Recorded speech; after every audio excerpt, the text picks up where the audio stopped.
Cambiamos de estudio, pero continúa la revisión de las noticias aquí en Noticias 24 del canal 24 Horas. Y bien, coincidente con la ola de violencia que se vive en Ecuador, la Universidad Católica publicó la cuarta edición del Índice de Riesgo Político en América Latina. Algunos datos de dicho estudio son que el crimen organizado es el responsable de la mitad de los homicidios en Latinoamérica y el Caribe, y que 8 de cada 10 países con tasas de homicidios más altas del mundo se encuentran, lamentablemente, en nuestra región. Para abordar este tema, este estudio, los riesgos políticos en Latinoamérica, estamos en contacto con Jorge Saad, director del Centro de Estudios Internacionales de la Universidad Católica. Jorge, bienvenido a Noticias 24. Muy buenas tardes, Valentina, y gracias por la invitación. Bien, a ver, en primer lugar, hablemos de los principales hallazgos de este estudio y ya lo vamos a relacionar, ¿no?, con Ecuador, o cómo Ecuador puede ser un ejemplo, pero a grandes rasgos, ¿cuáles son los principales riesgos políticos para América Latina? Según lo que revisé rápidamente, uno de los riesgos es el crimen organizado, es la corrupción. ¿Y por qué representan un riesgo político? ¿Hacia qué nos pueden llevar estos fenómenos? Yo diría, Valentina, que los tres titulares son: el crimen organizado vuelve a liderar el índice de riesgo político, igual que el año pasado, pero con una diferencia mayor respecto al segundo lugar. Lo segundo, que la corrupción aumenta de manera significativa con la impunidad. Y tercero, que el retroceso democrático, esta desafección hacia la democracia, sigue creciendo en América Latina. Esos tres elementos políticos claramente generan riesgos desde el punto de vista de la estabilidad de los países, de la confianza en las instituciones y, en definitiva, en el desarrollo futuro de América Latina. Ahora, este es un reporte de riesgos más que de oportunidades, porque sin lugar a dudas nuestra región también presenta oportunidades. Claro, ahora bien, el crimen organizado ha ido avanzando en los últimos años, ¿no?, en América Latina, por eso representa un riesgo político, pero ¿en qué países quizás está presente de mayor forma y tiene más posibilidades de convertirse en una amenaza, o ya es una amenaza? Tradicionalmente, Valentina, el crimen organizado se ha asociado a México y Colombia, donde están estas grandes bandas criminales que luego comenzaron a ir más allá de sus fronteras. Pero en el último tiempo, primero hemos visto el deterioro acelerado de Ecuador. Fíjate, Valentina, que Ecuador en 5 años ha aumentado su tasa de homicidios cada 100.000 habitantes en un 800% y la duplicó en un año.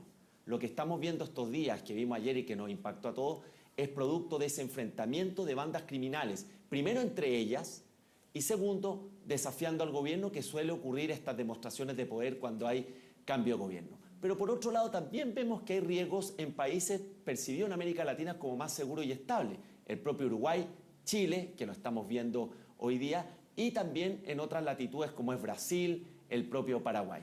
El resumen es: el crimen organizado hoy día es un problema transnacional, los carteles han generado influencia en los otros países, hay países donde son bandas criminales muy organizadas, en otras son pandillas, como es el caso de Venezuela, pero en definitiva este es el principal problema de la agenda pública latinoamericana y nuestro índice lo reafirma este año 2024. Sí, Jorge, para ir entendiendo también por qué el crimen organizado es tan preocupante y también por qué está relacionado con la corrupción, si podemos explicar cómo este fenómeno no está solo en la calle, sino que avanza y representa un riesgo para la institucionalidad. Lo primero es que el crimen organizado genera inseguridad en la población. Cuando tú tienes una Latinoamérica que la mitad de los homicidios se explica por el crimen organizado, ya es un elemento de preocupación y de inseguridad y por lo tanto de pérdida de libertad para los ciudadanos latinoamericanos. Lo segundo es que el crimen organizado y estas bandas están muy relacionadas al narcotráfico, y la producción de cocaína, especialmente en Perú, Bolivia y la propia Colombia, viene creciendo. Ecuador geográficamente está en el centro o entre medio de estos centros de producción de cocaína, y hoy el puerto de Guayaquil se está transformando en el principal puerto de tránsito de cocaína, por ejemplo, hacia el mercado europeo. Entonces hay una relación también con el narcotráfico. Y lo tercero es que el crimen organizado crece en aquellos países o lugares donde hay ausencia de Estado, donde hay menor Estado de Derecho, donde hay mayor vulnerabilidad, y en esos espacios donde comienza a instalarse y comienza lamentablemente a reemplazar a los servicios públicos y al Estado formalmente constituido. Eso, cuando ya se enquista en una sociedad, se enquista en las instituciones públicas, claramente genera un riesgo que muchas veces es irreversible. ¿Qué hicimos mal? ¿Qué nos faltó hacer o qué nos ha faltado hacer como región de Latinoamérica para frenar al crimen organizado que, como lo estábamos conversando, quizás era un fenómeno que veíamos, por ejemplo, más en México, pero que se ha ido expandiendo? Creo que primero hay un problema de que mientras haya el consumo de drogas, especialmente cocaína, que vemos en grandes mercados como Estados Unidos y el mercado europeo, donde gran parte de los centros de producción y fabricación en América Latina, este problema va a persistir. O sea, hay un problema primero de mercado, que hay un consumo muy alto de drogas y América Latina lamentablemente es este vehículo para proveer ese servicio a estos mercados. Eso es un problema de fondo y de largo plazo. Lo segundo es que hay problemas estructurales en Latinoamérica de alta informalidad laboral, desigualdad, pobreza, ausencia de Estado de Derecho en sectores más vulnerables que también son un terreno fértil para el crimen organizado. Y por último, la decisión. Este es un tema que si tú no le pones atajo rápidamente es muy difícil de revertir y ahí se requiere un liderazgo político y una decisión de los países más fuerte para poder ponerle atajo a estas bandas criminales que, como yo te decía, cada país va teniendo sus propias características, pero que hay muchos de estos carteles, especialmente los más constituidos, como el cartel de Sinaloa, que apoyan en esta generación de bandas criminales o de crimen organizado en otros países. Sí, cuando hablamos de crimen organizado también es interesante que lo comentemos, Jorge, no es solo el narcotráfico, ¿no? Pero acá en Latinoamérica pareciera que el narcotráfico es la mayor manifestación de crimen organizado, o también hay otro tipo de hechos delictuales a los que les tenemos que poner atención. Me refiero, por ejemplo, a la trata de personas, ¿no? También qué pasa con los migrantes ahí para entender el fenómeno. Yo diría que son tres aspectos relacionados. El del narcotráfico, / cocaína, la minería ilegal, que es una actividad que también está siendo muy lucrativa en Ecuador y que tiene a las bandas criminales tomando el control, y la trata de personas que tú mencionaste.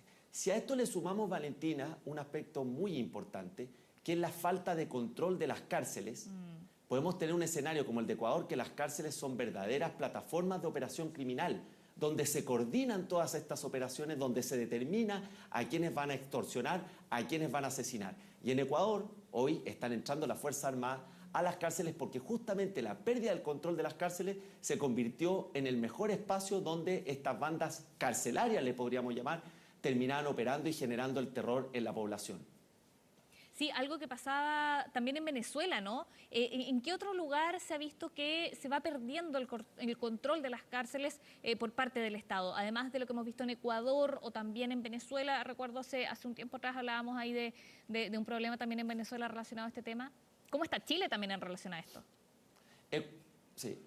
A ver, Ecuador, Venezuela, parte de México, Brasil tienen problemas carcelarios graves. En el caso de Chile, Chile sigue siendo de los países más estables de la región. En los índices de percepción de corrupción sigue en la parte avanzada junto a Costa Rica y Uruguay.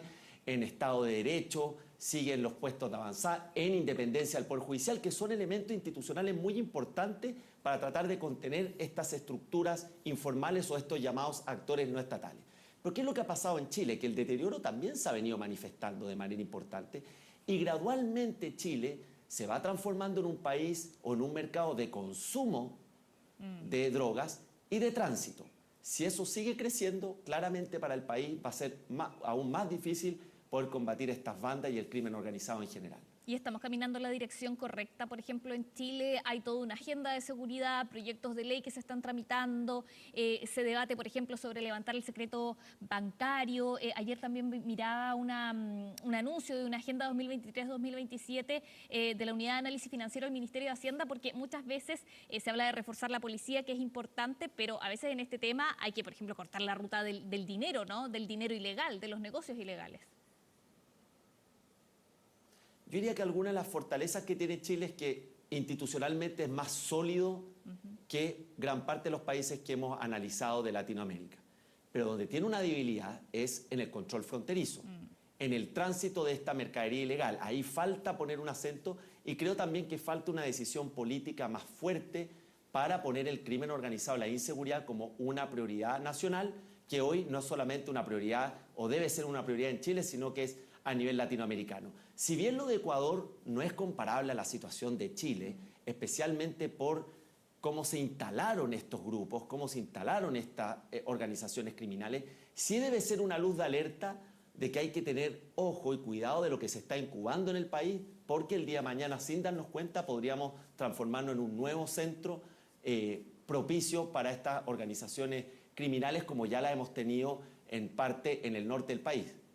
Claro, estamos todos en una misma región. De hecho, la ministra Carolina Toá comentaba hace un rato cómo se han coordinado las autoridades chilenas por si lo que pasa en Ecuador puede tener efectos justamente en las fronteras. Pero hablemos también un poco más de este estudio. Hablábamos de los riesgos políticos de mayor gravedad, sí. Crimen organizado, corrupción, desafección democrática, gobernabilidad bajo presión. Todos son factores que están relacionados, ¿no? Pero hablemos de esta desafección democrática y esta gobernabilidad bajo presión, en donde lo que hemos visto, por ejemplo, en los últimos años, Jorge, es muchos votos contra el oficialismo, ya sea cual sea el oficialismo, el voto que se da en cualquier elección es ir contra eso. ¿Qué se puede esperar? ¿Qué hay que hacer también para que los latinoamericanos no tengamos esta desafección democrática? También tiene que ver justamente con la seguridad, pero ¿hay otros factores? Sí, efectivamente hay un retroceso en la valoración de la democracia en América Latina. De hecho, no siendo el continente menos democrático, es el que más ha retrocedido en calidad democrática. Y esto está relacionado a una menor satisfacción con la democracia como concepto. Pero como concepto, la democracia para el ciudadano puede ser el político de turno, su alcalde, el Estado que no le cumple, el Ministerio de Salud, el Servicio de Salud que lo tiene en lista de espera. Y todo eso deriva en una insatisfacción con la democracia. Un factor preocupante es que más de la mitad de los latinoamericanos encuestados son indiferentes al régimen político mientras el gobierno de turno le resuelva sus problemas de salud, de educación, sociales, de economía. Entonces, ahí hay un elemento que es peligroso porque es un terreno fértil para estos liderazgos de corte más populista y autoritario. Y por otro lado, electoralmente, como tú mencionaste, desde el 2019 hasta el año pasado, en todas las elecciones perdió el oficialismo, con la excepción de Paraguay, donde el Partido Colorado lleva 80 años, y Nicaragua, donde no hay elecciones ni democracia libre. Pero ¿qué es lo que anticipamos nosotros para el 2024? Con las 6 elecciones que vienen y con el triunfo en Argentina de Milei, el triunfo en Paraguay, entre otros resultados electorales, que va a haber un mayor equilibrio. No va a haber una marea rosa, como se le llamaba a la mayoría de fuerzas de izquierda, ni tampoco una ola azul, sino que vamos a tener un mayor equilibrio entre gobiernos de derecha y de izquierda y por lo tanto una mayor diversidad ideológica.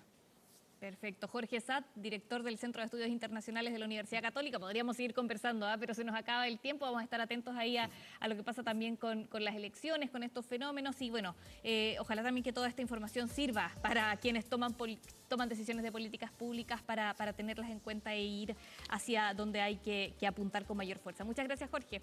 Buenas tardes. Muchas gracias por la invitación y buenas tardes. Ahora,